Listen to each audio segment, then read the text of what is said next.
नमस्कार, लोकतंत्र मिररच्या टॉप 25 मध्ये आपल्या सगळ्यांचं स्वागत आहे। मी आहे आपल्यासोबत पल्लवी।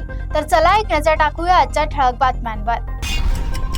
खडकवासला धरण साखळी 90% भरली, पानशेत मधून 600 क्युसेक विसर्ग सुरू।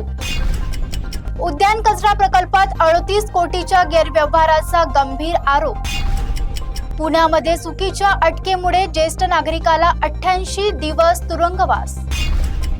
पुण्यामध्ये आरटी प्रवेश गैरप्रकरणी सर्वकष चौकशी होणार।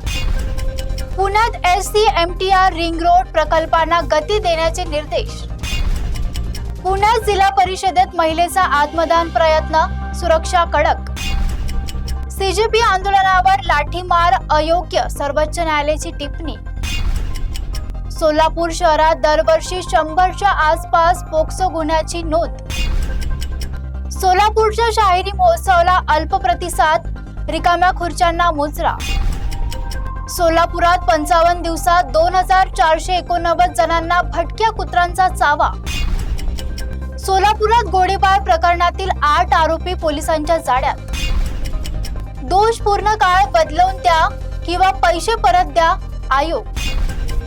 पुण्यात नोकरीच्या आमिषाने युवकाची 15 लाखांची फसवणूक।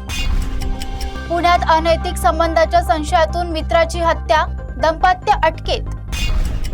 10 आणि 20 रुपयांच्या प्लास्टिक नोटांची चाचणी मंजूर। महाराष्ट्र CET केंद्रावर कॉपी पुरवल्याचा व्हिडिओ व्हायरल।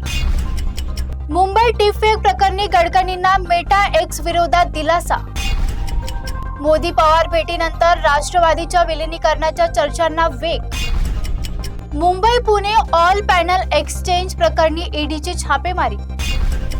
नवी दिल्लीमध्ये नेट पेपर फुटीवरून राज्यसभेत विरोधकांचा गदारोळ। गुन्हे मागे घ्या अन्यथा पुन्हा आंदोलनाचा CJPचा केंद्र सरकारला इशारा। दिवे घाट दुपारी 2 तास वाहतुकीसाठी बंद।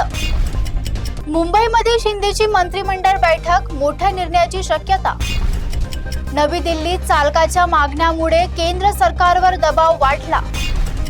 नवी दिल्लीमध्ये धर्मेंद्र प्रधानच्या राजीनाम्यानंतर राजकारणात नवी चर्चा। सध्या इतकंच, बघत रहा लोकतंत्र मिरर।